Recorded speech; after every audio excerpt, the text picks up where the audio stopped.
A kettes villamos pályaépítési kivitelezési munkái szeptemberben fognak elkezdődni, elkészültek a tervek, megkötöttük a szerződést a különböző közműveknek a kiváltására. Maga a kivitelezési munkátok azok egy másfél évet fognak igénybe venni, ami a legfontosabb, hogy ha megépül a pálya, aminek ugye különlegessége, hogy a Mester utcától a Nádor utcáig az út tengelyében lesz elhelyezve, viszont a Nádor utcától egészen a Békési Béláig úgynevezett zöld pálya fog épülni a Thomas Mann utcának a nyomvonalán, ahol Debrecenben még természetesen nem volt ilyen pályaszakasz, ahol a sinek egy zöld pázsit környezetében vannak beépítve. Nyilván ez igényelni fogja majd azt, hogy megfelelő szinten karban tartsuk ezt a területet. Hasonló zöld pálya lesz egyébként a Hunyadi utcán is, ahol a park területén fog átmenni a pálya, és hát új csomópontot kell majd építeni a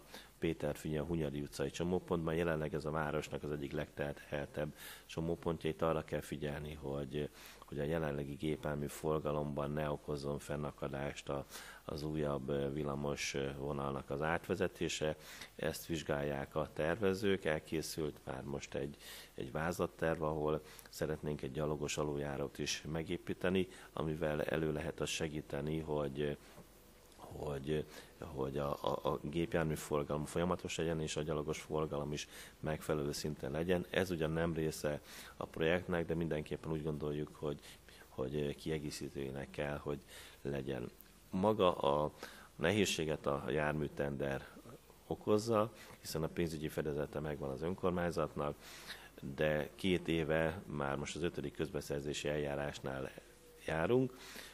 Egyrészt a gazdasági válság, másrészt a közbeszerzési törvénynek a bonyolultsága, harmadrészben maga a pályázók voltak, akik nem tudtak megfelelő érvényes ajánlatot adni. Most jelenleg két ajánlatot bontottunk fel az elmúlt héten.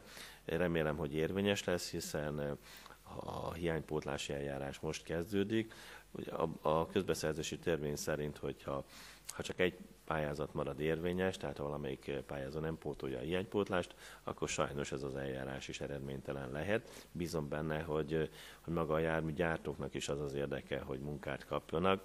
Érdekes egyébként, hogy a gazdasági válság kapcsán mondjuk jelenleg csak 2 pályázat érkezett, holott a mi kiírásunknak megfelelően Európában olyan 7-8 járműgyártó nyugodtan beszállíthatna a debreceni 18 villamos kapcsán. Én remélem, hogy ez az eljárás sikeres lesz, de amennyiben nem, akkor természetesen megvannak azok a lehetőségek sajnos, amelyekkel ezt követően újból élni kell. Egy biztos, hogy a projektet nem fogjuk abba hagyni, hiszen jelenleg is folyik a Nemzeti Fejlesztési Ügynökséggel az egyeztetés, ahol a korábbi tervek szerint ugye 2010. december 31-ig kellett volna a projektet befejezni.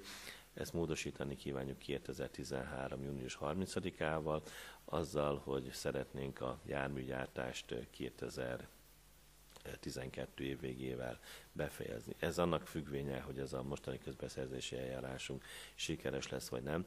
Sajnos most a közbeszerzési törvény szerint több információt nem tudok elárulni, hiszen nem nyilvánosak ezek az anyagok.